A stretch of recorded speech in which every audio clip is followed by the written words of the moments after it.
Hey everybody, welcome back to my channel. My name is Jazz. Today we're going to be discussing this very powerful new moon Taurus. It's happening on April 27th, 2025, and there's a lot to talk about here.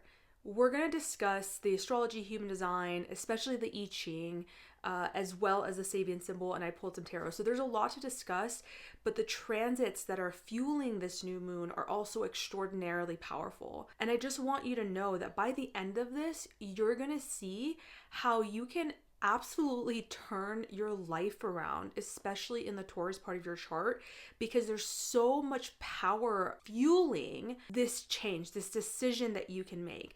We've got Mars and Pluto squaring this new moon, squaring the sun, illuminating these shadows that are necessary and giving us the courage from Mars to move forward. And Pluto's courage as well. Pluto's courage comes from the deepest depths, right? And Mars is willful action. Beyond this, we've got Venus conjunct Saturn, conjunct the North Node in her exaltation. There is so much power to this, and I'm really excited to talk about it. So without further ado, let's get started. Now, if you have anything between, I would say around 4 to 10 degrees of the fixed signs, you're going to be feeling this even more strongly, but everyone's going to be feeling it. It's happening at 7 degrees of Taurus, like I said, on April 27th at 1:31 p.m. Mountain Standard Time, so just for your time zone. What I feel with this new moon is beyond the power, and we can say that a lot of lunations or a lot of transits are really powerful, and until we kind of talk about how they're powerful, it's not really going to make a difference, right? Because power can manifest in so many different ways. But this one to me feels like one of those situations that can be incredibly painful, but also incredibly healing. And that's why I feel like there's a grieving of the past and a letting go that needs to happen in order for us to fully embrace this new thing that's coming our way. Now, I've said it once and I'll say it again. This year is a 9-year. We're closing things out, but it feels like the degree that we are closing something out is so high, and the universe is not letting you half-ass it. It's not letting you repeat the same pattern. So we're going through these constant states in different parts of our chart, right? Because this lunation is happening in Taurus, but then we've got this Venus Saturn North Node conjunction in Pisces, and then the Mars Pluto opposition happening from Leo and Aquarius. So certain parts of your life are indicated here, but wherever these things are happening, it's like you're having to grieve these past patterns, these past addictive patterns, which came up very strongly in the tarot as well as the gene keys. Grieving our past addictive patterns that have held us tight in some ways, but have been incredibly painful. It's like these addictive patterns that we have, they feel comfortable, or else we would change them.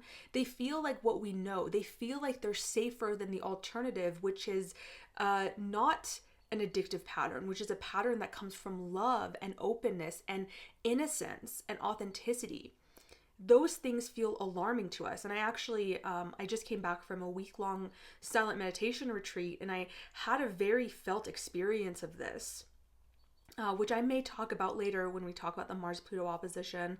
But yeah, it feels like this time could feel like a crisis is happening in our lives, but eventually from that crisis can come a potent spiritual renewal. What at first seems like a constriction or a loss can lead to new magical possibilities in your life. You're probably already feeling the lunation and those potent transits that I talked about, Mars-Pluto opposition squaring the sun and the moon, and also this Venus-Saturn North Node conjunction. You've already been feeling this probably since mid-April, and you're going to feel it for at least a week or two after as well, because these energies are very strong. So just keep that in mind. You may have already felt it. You may be feeling it around this new moon, or you may be feeling it shortly thereafter. New moons are the beginnings of a year-long cycle, right? Which culminate in 6 months with a full moon.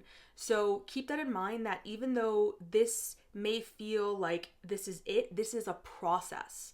This is the beginning of something, the planting of some sort of a seed. And in 6 months, when you see the fruition of that, the completion of that in some way, and then it becomes waning back into the next new moon in Taurus, you're going to recognize that with that full moon, it's going to indicate the Scorpio part of our chart, which is kind of the open area if we look at that T-square between Mars, Pluto, and the Sun. And so this is where we're kind of called to embrace or rest or seek help from in order to move forward. We're going to talk about the Mars-Pluto opposition. I know I'm giving you guys a lot of information. I'm really excited to talk about this because I've been feeling it so strongly because it's activating my chart in very strong ways. But if anybody's feeling it like I am, like I know that you need some reassurance as to what's happening in the world right now. Like, why is this happening right now? The ruler of this new moon is Venus. Now, Venus is still in her post-retrograde shadow, and she is still exalted in the sign of Pisces, but she is conjunct Saturn, but also the North Node. So this to me feels like we are very strongly being asked to let go of values, relationships, finances that are no longer aligned with us. Saturn is decaying. Saturn is the dying. So anything that is not built on a good structure, a good foundation, a healthy foundation, let's say, that's built to last, you will be asked to let go of it. And that constriction of Saturn feels quite painful. It may be something you don't want to let go of, or there's a lot of fears, like Saturn rules fears. So there may be a lot of fears around letting it go, depending on what it is. If it's a relationship, if it's a job, if it's certain values that we hold, because ultimately at the core of Venus and Taurus, like the second house, even though it is about finances, the core of that, and if you look at the other side of Venus, which is relationships, the core of that is our value system. So at a fundamental level, that's what we are being asked to look at. And, you know, we're being asked to be devoted to new, more healthy values and self-esteem and self-worth. And that may ripple and have effects in our finances, job, and relationships, and our sense of creativity as well. But ultimately, anything that's dying or decaying or you're letting go of is ultimately for your highest evolutionary purpose, because it's conjunct the North Node. It's saying in order to move forward, you have to let these things go. Now, if you have built something on a really strong foundation and it matches and aligns with your current value system, Saturn is going to give you this wonderful stabilizing force to keep it going forward. It's going to make your commitment even more enduring. And so it's not all bad, but you're going to see very clearly if something is not up to par to what you need right now. And if it is, you're going to be rewarded for that. And there is no sense of like, oh, you know, this is the thing I see a lot happening right now, is there can be a sense of pain and feeling like we made mistakes. But the thing is, what I'm feeling, especially because the North Node is involved, and with the tarot, you'll see this later, is that like where you are now and how you are being asked to move forward is so divinely guided. You are meant to be where you are right now, because some of us have a really high pain tolerance and we can stay in situations that are uncomfortable and make ourselves comfortable in that, maybe because of trauma, or our personality just tends to lean towards being that way, like more accommodating and more easily taking on the suffering of others in the world. And the universe is wanting you to get, like, maybe you had to get to this point of dissatisfaction before you could move forward, before you could change, right? Humans, regardless of the signs, are very stubborn. But because of this lunation involving the fixed signs, except for Scorpio, which we do have Black Moon Lilith in Scorpio, but that's a point. So, you know, not quite as strong enough, in my opinion, to make a grand fixed cross. But the energy's still there. So it's like a lot of fixed energy, like stubbornness. These are areas of our charts where we don't like change.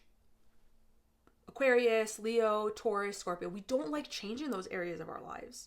So this is really pushing us to be like, yeah, I know you don't like change, but something needs to happen. Something needs to change.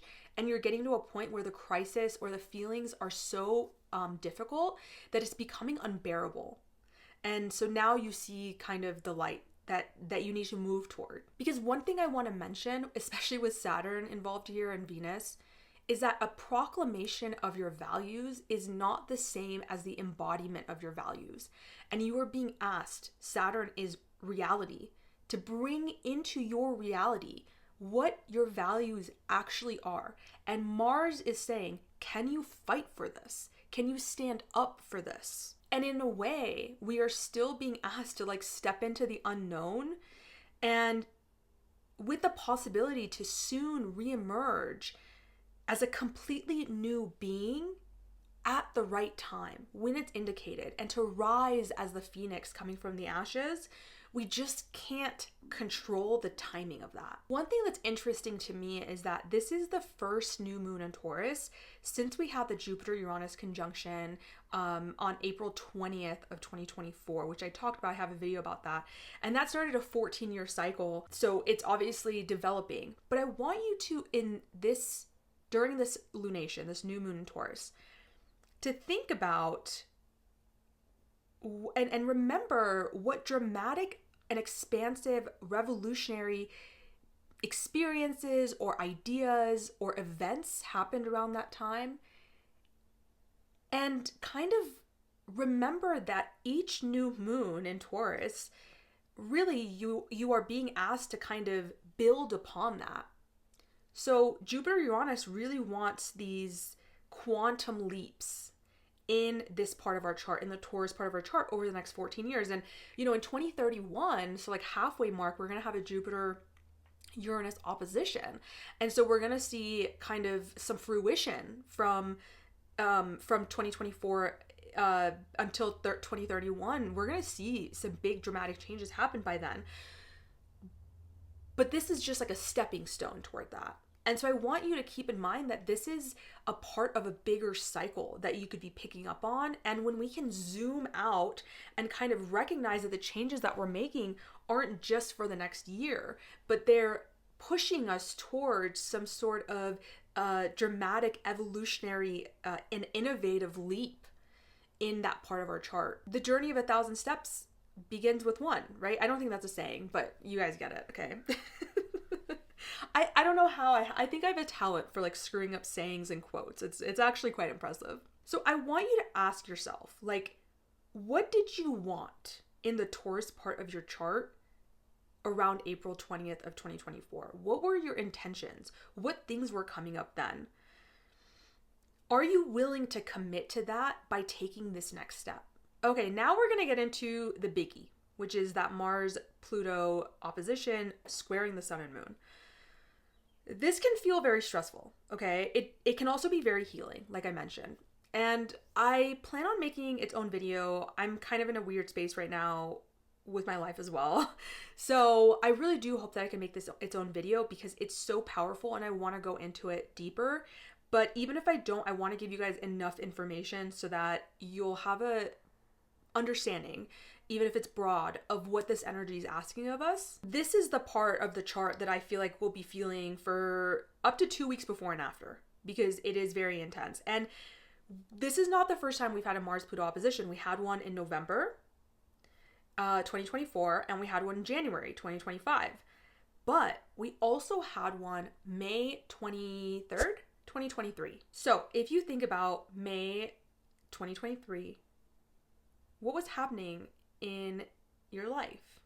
Specifically, it was at 0 degrees Leo and Aquarius. Pluto was in Aquarius and Mars was in Leo. You can kind of tie those patterns together, and when I give my example, you're going to see exactly how it, for me, goes back to 2023.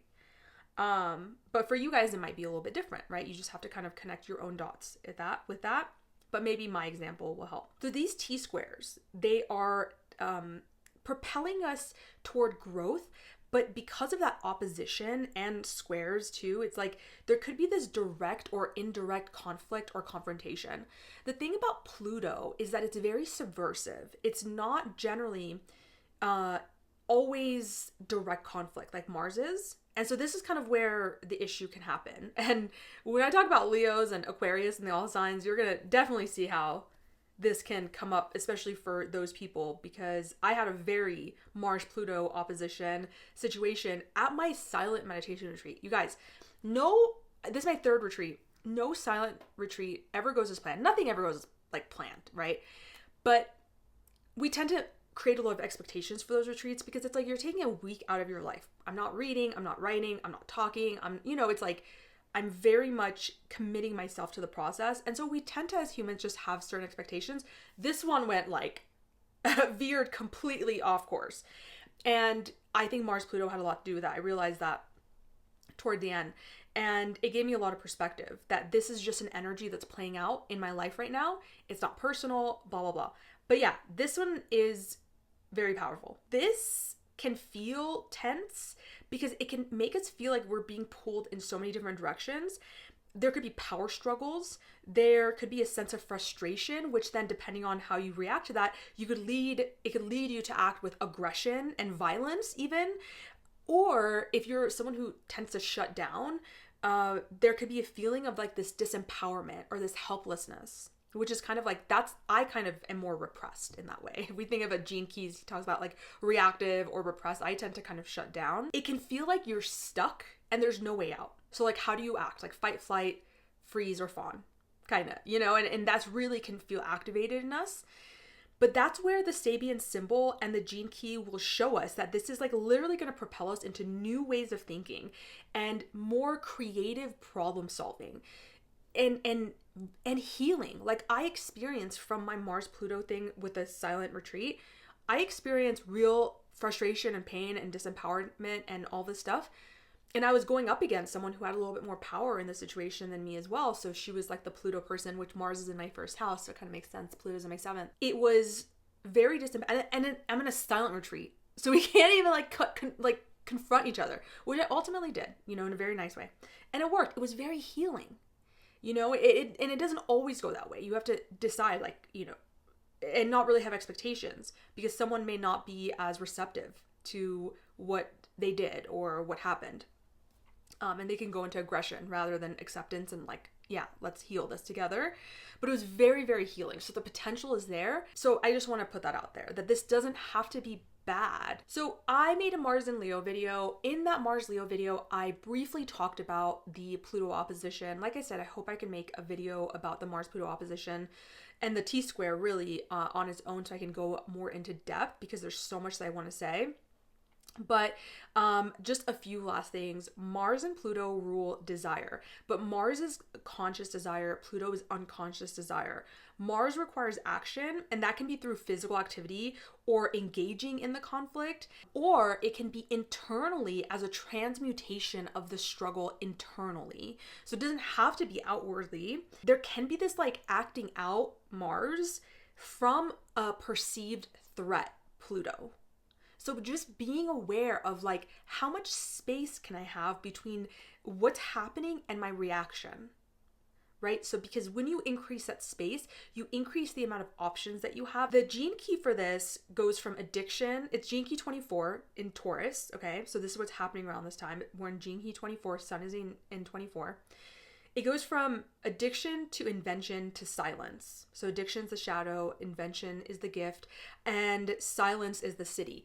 But he talks about how we have these gaps in between things, and what we do inside those gaps is what makes a difference. And the Sabian symbol talks about creative possibilities, creative solutions. So it's like when we increase the space and we sit in the awareness of that gap, it gives us the possibility of making different choices that are more aligned with our values. The only way to change our perception, so you see that perceived threat, right, from Pluto, the only way to change our perceptions on a really deep level is shadow work. That's what Pluto asks of us. It's the underworld. So this Mars-Pluto opposition is asking us to not just confront the other, if there's an actual confrontation, but to confront the shadows as well, of especially where Pluto is in your chart. These dynamics may just have to play out. Sometimes, especially with Pluto, if it's other people, they're acting very subconsciously or unconsciously. And so you can't control it, right? Like Mars is like, no, I got this. But Pluto, in my opinion, like if we're gonna really, like Pluto has more depth. And so it can feel more powerful. So if you're going against a Plutonian situation or a person, it can feel like you're trying to like fix something. And maybe you can, but maybe it's nothing to do with you at all. And so you need to just be like, man, this energy is just playing out. The thing with oppositions is that you are being asked to hold the tension of both. So not acting out in aggression and not becoming super passive aggressive and doing power plays under the radar like Pluto wants to, in their shadows, of course, but rather holding the tension and going with what feels like the most median way of going about this, okay? And most importantly, to learn the lesson so this energy doesn't have to keep playing out in your life and you can transmute it and get it at a different level now, right? Because we're moving in spirals. So you may see the same things again and again, but you're meeting them from a different space. And so that's the goal, right? We want to meet things at a different level and not meet the same things again and again and again. Let's talk about the Sabian symbol, okay? So the Sabian symbol is of 8 degrees of Taurus, is called a sleigh without snow. Wonderful. The keyword is sustainment, and I'm reading from my Sabian books. I'll have the books linked down below. The theme is the magic of believing. This symbol speaks to having faith that anything is possible and refusing to fall victim to the idea that everything is contingent on the happening of some prior event, or that is there is only one way to get a job done. Mars-Pluto can very much fall into victim mentality. Like I said, that disempowerment, but also that happening of some prior event, and like that's where the shadow work needs to happen too.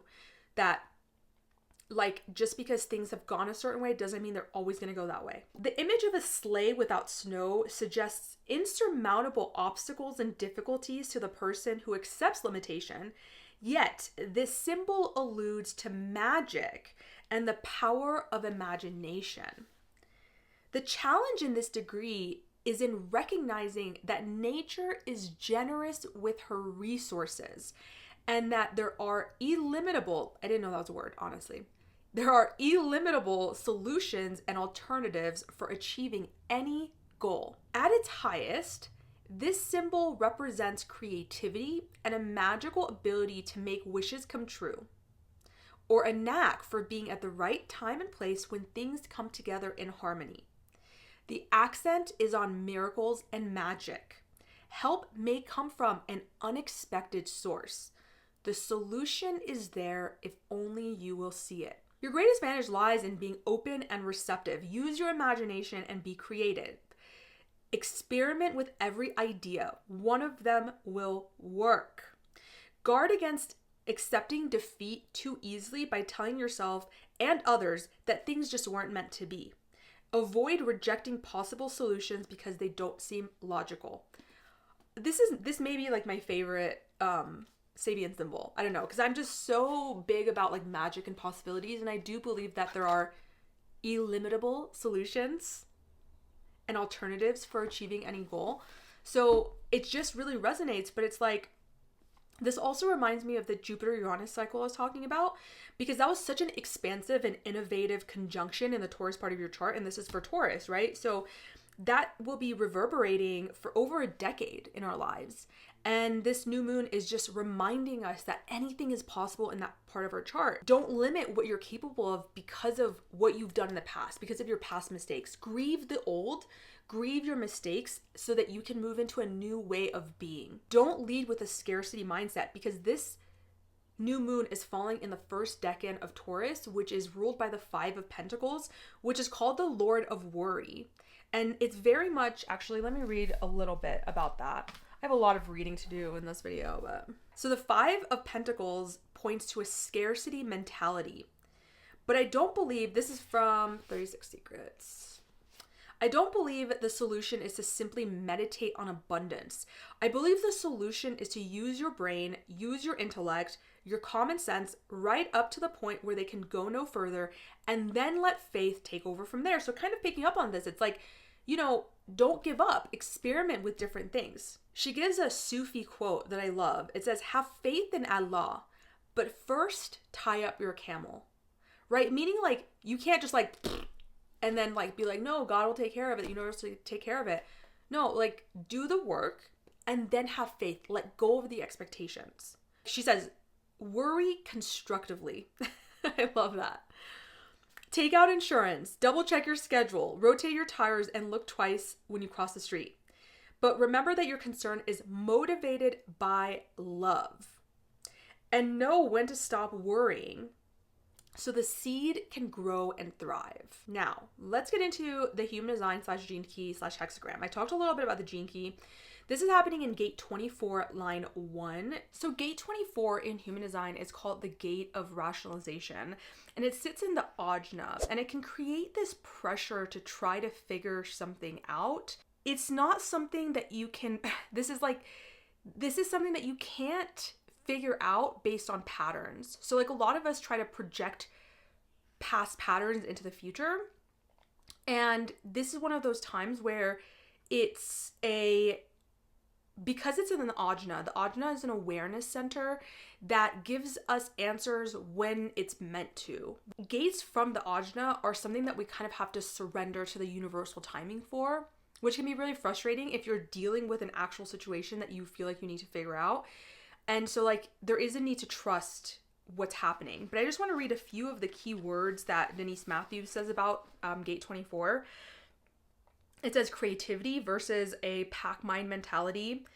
Going over the past to see where you went wrong. That's kind of what I was saying. Is like I feel like a lot of us are going over the past, but like, how did I end up here? How do I keep making these mistakes? It's like, how can we grieve that and let that go so that we can step into a completely new pattern, a completely new paradigm? Meditating to find clarity, addictions, which is the gene key, going to the same watering hole every day, but looking for something different. And then it says silence brings action. Silence brings answers. As you guys know, I'm a huge supporter of meditation. I feel like it's amazing. I could talk about it forever, especially my recent meditation experience, because like I said, did not go as planned. I think I had like one moment of mindfulness in a week of constant meditation. So, sometimes it doesn't go as planned, but we just have to kind of surrender to the experience. And ultimately there came a point where I'm not even gonna talk about it. I have a lot of things to share with you guys, but I'm trying to just keep it to the most important things. So the gene key here, like I said, goes from addiction to invention to silence. I talked about how the reason why it talks about addiction is because in between our addictive patterns, there are always those gaps that I talked about. And what we do in those gaps is what determines how healthy we are. So Richard Rudd says that the 24th shadow of addiction explains much about why human beings find it so difficult to resolve the deeper repetitive problems of their lives. This is the shadow that keeps the psychology profession in business. The only thing that breaks addictive thinking is silence, real silence. Every cycle of addiction has natural gaps within it. At such times, you will generally feel a profound sense of emptiness that is deeply uncomfortable. Our general response to these gaps of awareness is to try to avoid them, either through numbing ourselves, the repressive nature, or distracting ourselves, the reactive nature. The shadow of addiction ensures that people don't really change. Like a mice spinning wheels, we simply reenact the same scenarios over and over without realizing what we are doing. The question then is, how do you escape the wheel of addiction and reset the program to run without glitch? In a nutshell, the very realization that you are in an addictive pattern begins to shift the programming. Your willingness to confront your mind creates the necessary pause between the frames, allowing the mental body to disentangle itself from the astral body. And he mentions like nothing external can bring an end to your suffering. You have to look inward and face the addictive quality of your own mind. Now, what I really want to focus on, what really just pulls this together for me is the hexagram 24, which is called, from the I Ching, it's called returning. Carrie Hone says about gate 24, you are at a turning point in the situation, and progress is often marked by a slow return to original sincerity. It may seem like you are not moving forward, although progress is still occurring, because through return, you reconnect with your true intention. It's not where you are going as much as how you are feeling about going there. So to me, this feels like this returning that we're doing in the Taurus part of our chart may be something like we're taking one step back to eventually go 2 steps forward. And what we need to do is to examine our intentions in this part of our chart. And maybe it would help you, like I said, to relate it back to Jupiter Uranus, this big cycle that started a 14-year cycle. You could be like desiring a specific outcome, but experiencing something different. So this is where you can examine your commitment to this and whether or not it truly serves you. So like, I'm going to give my own example. You'll see with my chart and see kind of how you can connect the dots. And of course, in the all signs, I'll do this as well for everybody. But now line 1 specifically, you realize that a path was not correct and return to examine your intentions. Your decision has consequences for others who might be expecting you to continue in a different direction, but you need to follow your own insight. Taurus rules my 10th house. I've got Mars in my first. I actually have Mars at 2 degrees of Leo, so I'm experiencing my Mars return. And Pluto is currently in my 7th house. So I've got this T-square happening in angular houses. This returning in my 10th house is, the reason why I went into pharmacy and became a pharmacist is a whole nother story, okay?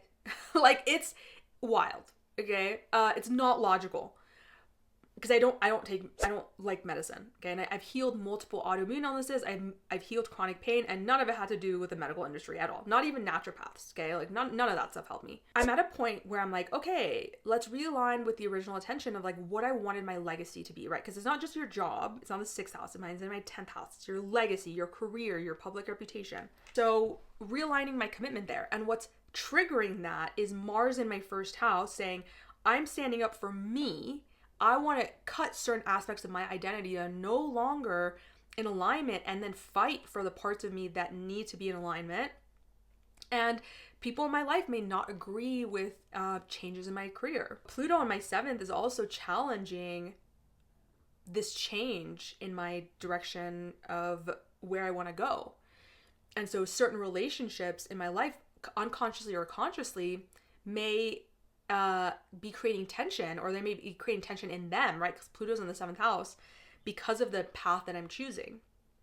And yet I'm having to confront my own shadows with Pluto in the 7th around my interpersonal skills and how I've related to people for my entire life in ways that have been addictive, that were survival mechanisms that I recognize now I no longer want to participate in. So being on the meditation retreat and going through this really interesting process of having the space there, because I didn't have anything else to do, to really sit in that gap of that addictive pattern and be like, oh my God, like you've been doing this your entire life. And it's not what I want to do. It's not who I want to be, right? Mars in the 1st house. It's your identity. It's not who I want to be. But I also recognize that this 4th house, right? Scorpio, where you have Scorpio in your chart, the full moon's going to indicate that in 6 months. And that's the opening of the T-square. So how can I rest on my own inner emotional strength to get me through this time? How can I rely on family? How can I rely on my home life, my inner worlds,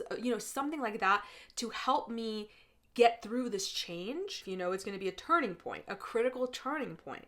And so this is going to be happening in our charts. I can't wait to explain it in the all signs. The last thing I want to talk about is the tarot. Now, I got a few major arcanas, which makes sense because I feel like this is a big turning point collectively and personally.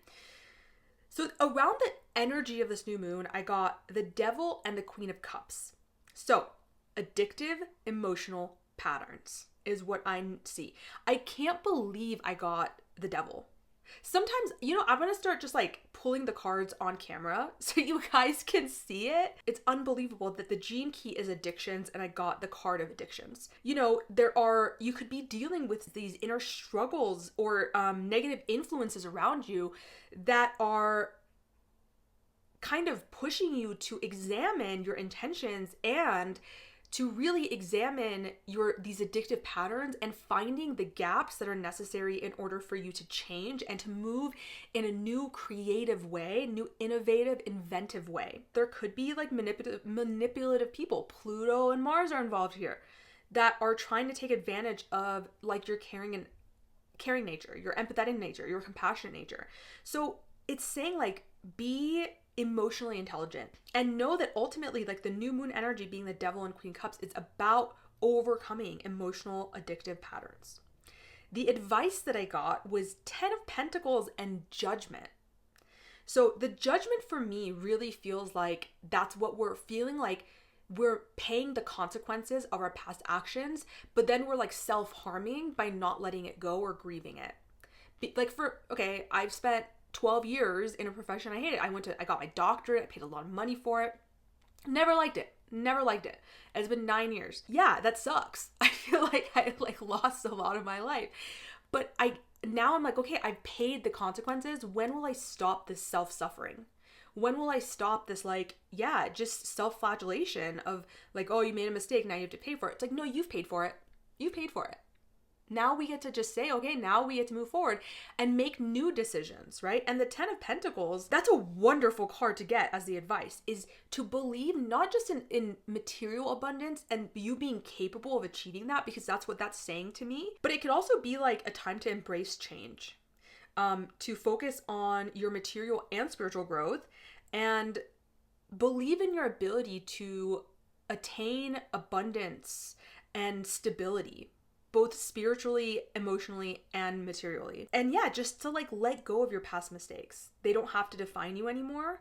And instead you can embrace these like newer opportunities that are going to be more aligned and can bring abundance too. I think like that's the big thing, is like if you can let go of your past, abundance is coming for you. And the outcome is the 4 of Pentacles and the 7 of Cups. And the bottom of the deck was Wheel of Fortune. What is Wheel of Fortune? Wheel of Fortune is a turning point. Divinely guided. You were meant to be here. You are meant to be in this situation.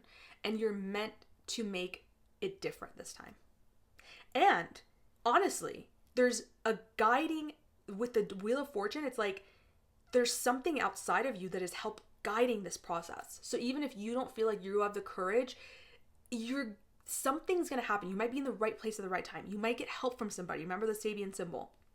Something may happen to give you the strength to make the decision that you need to make, or put you in a position where you can get out of something. And then the 7 of Cups and the 4 of Pentacles, to me, it's like you're at a crossroads. And you have to choose the past and holding on to control and what's been, right? The 4 of Pentacles. And, that could be like material comfort, what feels secure and what feels like comfortable, versus the 7 of Cups, which is like all of these different opportunities. And so it's like, do I want to pursue these opportunities and these dreams and these possibilities? Or do I want to go back to this constrictive, tight, secure, like, no, I'm not going to change? The 4 of Pentacles is very much about like not wanting to change. You could be like, I want to take this risk, but I want to stay safe. It's very much like a comfort zone. I want to stay, I'm stable here. I'm good. Sometimes stable isn't necessarily healthy for us anymore, right? That's kind of talking about the Venus-Saturn-Neptune or North Node conjunction. It's like, yeah, if it's not built on a solid foundation that actually aligns with your values, it's gonna be time for that to go. And that doesn't mean that everything, everyone's gonna be leaving relationships, leaving jobs, but it could mean that you're relating to those things in a different way. So that could be what's happening for you. You have a different relationship to the relationship. You have a different relationship to your job. I think ultimately it's asking you to trust your intuition, follow your insight, like the I Ching said. Even if other people might get hurt, you know your intentions not to hurt them, but you need to follow your own intuition and not just follow your past conditioning or maybe what feels logical in this situation. So that was a lot. If you've made it this far, I really appreciate you guys, because yeah, I feel like without getting the whole picture, sometimes we don't really understand in what ways certain lunations or certain transits can really affect our lives in such powerful, deep, meaningful ways. So if you've made it this far, I so appreciate you, and I will see you in the all signs.